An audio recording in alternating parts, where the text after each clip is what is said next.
They charged into battle with fire in their eyes, their roars like thunder rolling across the land. Their war cries sent shivers down the spines of even the bravest soldiers.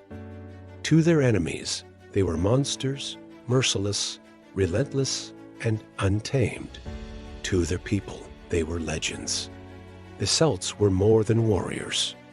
They were forces of nature, masters of battle, fearless in the face of death. What made them so powerful? What drove them to fight with such unmatched fury? The answer lay in their very way of life, a sacred code of honor, an unbreakable bond with their land, and an unshakable belief that a warrior's death was the gateway to immortality. The Celts were not one people, not one kingdom, but a vast and fearsome brotherhood of tribes stretching from the wind-lashed cliffs of Ireland to the shadowed depths of the Black Forest. They spoke in different tongues, worshipped different gods, but they were bound by a single truth: battle was life, and life was battle. From the moment they could lift a blade, young Celtic warriors were trained to fight, to endure pain, to strike with the fury of a storm. Their scars were not wounds, but stories. Each gash, each bruise, a mark of survival, a testament to their indomitable spirit. To show fear was disgraceful. To retreat was treason. To fall in combat was the highest honor, for a name spoken in death would never fade. Their weapons were as deadly as their reputation. Unlike the short, thrusting swords of their Roman foes, the Celts wielded long, vicious blades built for brutal, bone-crushing slashes. Their shields, massive and painted with tribal sigils, became extensions of their souls.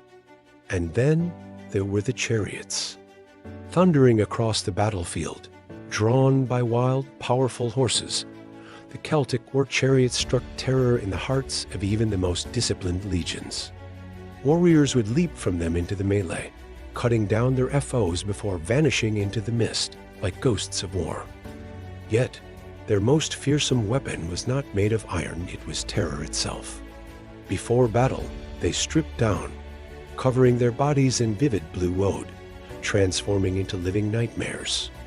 They screamed, they howled, they clashed their weapons against their shields, a symphony of chaos meant to unnerve and dismantle the enemy as spirit before a single strike was even thrown. This was war the Celtic way: violent, unpredictable, unstoppable. Their wrath stretched across the ancient world, leaving scars on history that would never heal. The Celts built no empires, no towering cities, no golden palaces.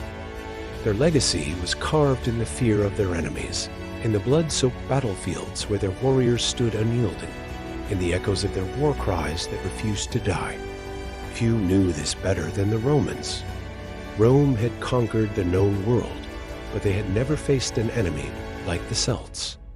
In 390 BCE, one name would be seared into their memory: Brennus. A warlord of ruthless cunning, he led his warriors straight to the gates of Rome. The Roman legions stood no chance. At the Battle of Allia, their formations shattered, their city laid bare. The Celts stormed the streets of Rome, their swords dripping with Roman blood. When the desperate survivors pleaded for peace, Brennus simply laughed, throwing his sword onto the ransom scales and growling, "Vae victis." Woe to the vanquished. Rome, humiliated, learned a hard lesson that day, and they would never forget. Centuries later, another warrior would rise from the wilds of Gaul, Vercingetorix, the last great warlord of the Celts. He did what no one had done before. He united the tribes. Under his command, the Celts fought with an intelligence and ferocity that shook even the mighty Julius Caesar. For a moment, Rome itself seemed on the verge of collapse. But Rome was a monster that never truly slept. The siege of Alesia would become the stage for Vercingetorix's final stand. Trapped, outnumbered, and starving, he made one last, defiant move. He rode into the Roman camp, his head held high, and cast his sword at Caesar's feet. A warrior's pride would not allow him to beg. He had lost the battle, but he had won immortality. Rome may have taken his life, but his name would never die. Though the Celts lost their lands, their fire never faded. Their warriors, their stories, their indomitable spirit still live on. Their blood runs through the people of Ireland, Scotland, Wales, and Brittany. Their symbols, their music, their defiant souls still whisper in the wind, a testament to a people who refuse to be forgotten. But the Celts were more than warriors. They were mystics, seers, and keepers of ancient wisdom. Beyond the battlefield, there were those who wielded a different kind of power, the Druids. These enigmatic figures held the secrets of the universe, their influence shaping the very destiny of kings and warriors alike. In the next episode, we step into the shadows, into the sacred groves, where whispers of the Druids still echo through time.